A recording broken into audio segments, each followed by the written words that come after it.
मित्र हो, प्रेमाला कशाचंही बंधन नसतं असं म्हणतात, ना वयाचं ना नात्याचं. खरं तर अनैतिकतेला प्रेमाचं नाव जोडलं जातं आणि खऱ्या प्रेमाला बदनाम केलं जातं.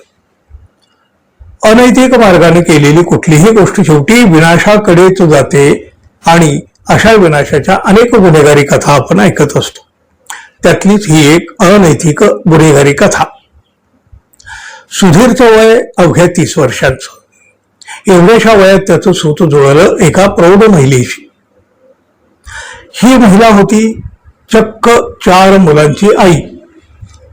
त्या नात्यातल्याच असलेल्या या प्रौढ महिलेशी त्याचे अनैतिक संबंध सुरू होते. खर तर हा सुधीर नात्यानं या महिलेचा दीर लागत होता. या दोघांमध्ये अनैतिक संबंध सुरू असताना 6 मे रोजी या सुधीरचं लग्न दुसऱ्या एका मुलीसोबत झालं.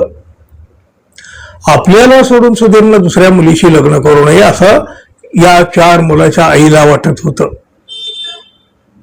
सुधीरनं केलेलं लग्न तिला सहन झालेलं नव्हतं, तिला मान्य नव्हतं. तिचा रोखठोक स्पष्टपणे विरोध होता.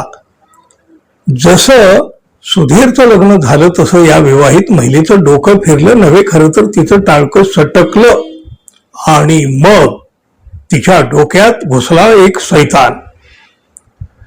नाराज झालेल्या या विवाहित आणि 4 मुलांच्या आई असलेल्या महिलेनं आपल्या डोक्यात काही कारस्थान आखलं. दीर असलेल्या सुधीरला तिनं शेतात बोलावलं. त्याच्या लग्नामुळं नाराज असलेल्या या विवाहित महिलेनं सुधीरशी भांडण सुरू केलं.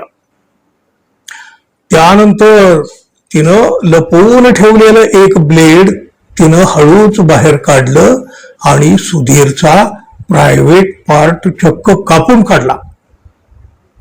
गुप्तांग कापल्यामुळे सुधीर रक्तबंबाळ झाला, वेदनेनं ओरडू लागला.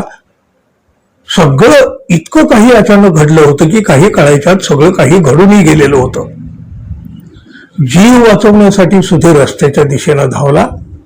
ही महिलाही त्याच्या पाठीमागे धावत सुटली आणि रस्त्यावर पुन्हा त्यांच्यात भांडण सुरू झालं. आवाज ऐकून आजूबाजूचे लोक तिथं जमले. आता सगळंच काही उघडं पडणार आणि आपण अडचणीत येणार याची जाणीव या महिलेला झाली आणि बदलती परिस्थिती लक्षात घेऊन या महिलेनं संपूर्ण कहाणीच बदलून टाकली आणि ती सांगायला लागली, आपण बँकेत जात होतो. बँकेत जात असताना सुधीरनं आपल्याला रस्त्यात अडवलं. तो आपल्यावर जबरदस्ती करायला लागला आणि मग स्वतःचा बचाव करण्यासाठी आपण त्याच्यावर हल्ला केला. अशी सगळी काल्पनिक कहाणी या महिलेनं जमलेल्या लोकांना ऐकवली. लोकांनी काय केलं, आधी जखमी सुधीरला दवाखान्यामध्ये हलवलं आणि त्यानंतर हे प्रकरण पोलिसांमध्ये नेलं. प्रेम प्रकरण आणि दुश्मनीतून हे प्रकरण घडलं असल्याचा प्राथमिक अंदाज पोलिसांनी लावलेला आहे. उत्तर प्रदेशातल्या हरदोई जिल्ह्यात घडलेल्या या सनसनाटी घटनेमुळे मोठी सनसनाटी निर्माण झालेली आहे, मोठी खळबळ निर्माण झालेली आहे.